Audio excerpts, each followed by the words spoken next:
విజయవాడ ప్రయాణంలో ఈరోజు 4వ రోజు. నైట్ అయితే స్టేయింగ్ అయితే నందమూరులో స్టే చేస్తాం. ఇప్పుడైతే మనం తాడేపల్లిగూడి నుంచి ఏలూరు వెళ్ళాలి. Hi friends, welcome back to my channel. ఈరోజు 1వ తారీఖు, టైం వచ్చేసి 5:30 అయింది.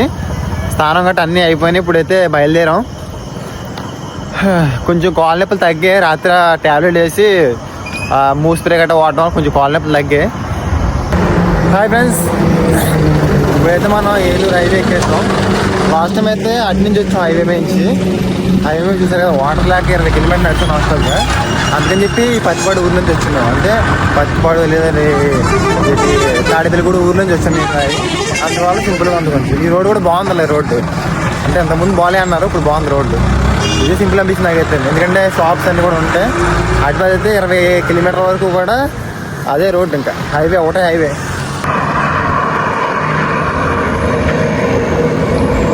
విజయవాడకి ఇక్కడ నుండి 108 కిలోమీటర్లు ఉంది. ఏలూరుకి 46 ఉంది.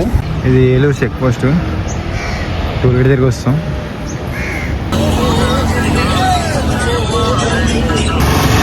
మనం ఇప్పుడు ఒంగుటూరు అనే ఊర్లో ఉన్నాం. ఇది ఏలూరు వెళ్ళే హైవే రోడ్డు. ఇదంతా ఏలూరు వెళ్ళే హైవే రోడ్డు. ఇక్కడ నుండి ఏలూరు వచ్చేసి 41 కిలోమీటర్స్ ఉంటుంది. ఏ దుర్గా భవాని అందరికీ కూడా భవానీల గురించి చెప్తాం అనుకున్న విషయం ఇది. చాలా మంది నాకు ఫోన్ చెప్పాలన్న విషయం ఇదే. ఆ వెహికల్ సౌండ్స్ వల్ల మీకు ఏం వినిపించదో నాకు తెలుసు, అందుకే నేను వాయిస్ ఓవర్ వస్తున్నాను, ఏమనుకోకండి. చాలా మంది భవానీలు విజయవాడ అమ్మ దర్శనానికి వెళ్ళాలని అనుకుంటారు కదా, నడుచుకుంటూ వెళ్దామని చాలా మంది అనుకుంటుంటారు. అందుకే వాళ్ళందరూ కూడా ఈ వీడియో చూడండి ఫుల్ గానీ. ఎందుకంటే ఇక్కడ మనకి కొన్ని రూల్స్ అనేది పాటించండి ఎప్పుడు కూడా. ఎందుకంటే లాస్ట్ ఇయర్ 4 భవానీలు చనిపోయారు. ఈసారి కూడా 4 భవానీలు చనిపోయారు. ఒక భవానీ అయితే కోమా స్టేజ్లో ఉన్నాడు ప్రస్తుతానికి అయితే ఇప్పుడు. ఎందుకంటే ఇదే హైవే మీద ఏలూరు హైవే మీద ఒక యాక్సిడెంట్ జరిగింది, పెద్ద యాక్సిడెంట్.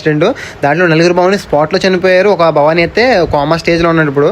ఎందుకంటే ఇక్కడ వైట్ లైన్ కనిపిస్తుంది కదా నా కాల్ పక్కనే, ఆ లైన్ చూసుకుంటే ఇప్పుడు కూడా లైన్కి మనం లోన ఇటు పక్కే నడాలి, బయట పక్క లోన పక్క వెళ్ళకండి ఎప్పుడు కూడా. ఎందుకంటే అది పెద్ద పెద్ద వెహికల్స్ క్రాసింగ్ మొత్తం అంతా ఇటు పక్కన జరుగుతుంది కాబట్టి లోన పక్క నుంచే అటుపక్క ట్రాకింగ్ అన్నది కూడా మనకి రిస్క్ అది ఎక్కువ కూడా. ఎందుకంటే పెద్ద పెద్ద వెహికల్స్ అనేది అలా వెళ్తుంటాయి. ఇటు పక్క నుంచి సైడ్గా చిన్న కార్లు వచ్చేస్తుంటాయి, కార్లు కానీ బొలెరో కానీ ఇవన్నీ వచ్చేస్తుంటాయి కదా. దానివల్ల చాలా రిస్క్ అయ్యే అవకాశాలు ఎక్కువ ఉంటాయి.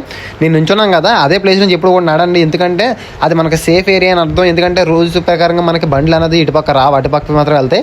ఇది మనకి నార్మల్ మనం వెళ్ళడానికి గట్రా సైకిల్స్ కానీ వీటికైతే ఇవి వాడుకోవాల్సింది రూట్ ఇదే. చాలామంది భవనంలో చేసే పొరపాటు ఏంటంటే లో నుంచి కూడా వెళ్ళిపోతున్నారు. కొంచెం ఎక్కువ మంది ఉన్న వాళ్ళు పక్క నుంచి వెళ్ళడం వల్ల, మాట్లాడుకుంటూ వెళ్ళడం వల్ల ఫ్రెండ్స్ గట్రా ఇవన్నీ చేసి వాళ్ళందరూ కూడా చాలా రిస్క్లో పడే అవకాశాలు ఉన్నాయి. దయచేసి ఎంతమందికి వీలైతే అంతమందికి వీడియో షేర్ చేయండి. లేదంటే మీరైనా చెప్పండి, పర్లేదు, నాకు వీడియో షేర్ చేయమని అడగట్లేదు. కానీ మీరే చాలామంది చెప్పండి భవానీ, మీ ఫ్రెండ్స్లో కానీ ఫ్యామిలీ మెంబర్స్లో కానీ ఎవరైనా ఉంటారు కదా, వాళ్ళందరికీ కూడా కొంచెం మనం జాగ్రత్త చెప్పండి. ఎందుకంటే అమ్మ దర్శనానికి మనం ఎంత క్షేమంగా వెళ్ళాం అంత క్షేమంగా తిరిగి రావాలి. ఎందుకంటే మన ఫ్యామిలీ మనందరూ కూడా మన కోసం వెయిటింగ్ చేస్తూ ఉంటారు ఇంటికాడ. జాగ్రత్తగా వెళ్ళి జాగ్రత్తగా రావాలి. మనం చూసుకోండి ఎప్పుడు కూడా ఈ లైన్ బయట నుంచే మనం వెళ్ళాలి ఎప్పుడు కూడా. ఎందుకంటే అటుపక్క వెళ్ళకండి, లోపల పక్కకి చాలా ప్రమాదాలు జరిగే అవకాశాలు అయితే జరుగుతున్నాయి. అందరికీ ఇన్ఫర్మేషన్ చాలామంది పోలీసులు కూడా చెప్పడం జరిగింది.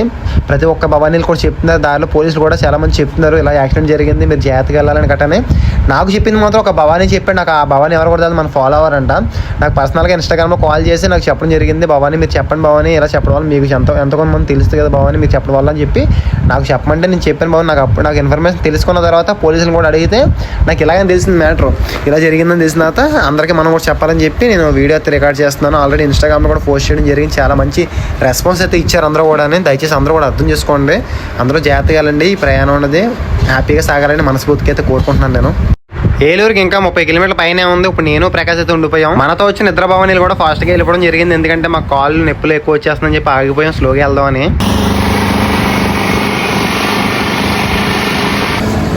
హాయ్ అండి, ఇంకా ఏలూరుకి వచ్చేసి 36 కిలోమీటర్లు ఉంది. మనకి ఇలా ఇక్కడ విజయవాడకి వచ్చేసి 100 కిలోమీటర్స్ ఉంది.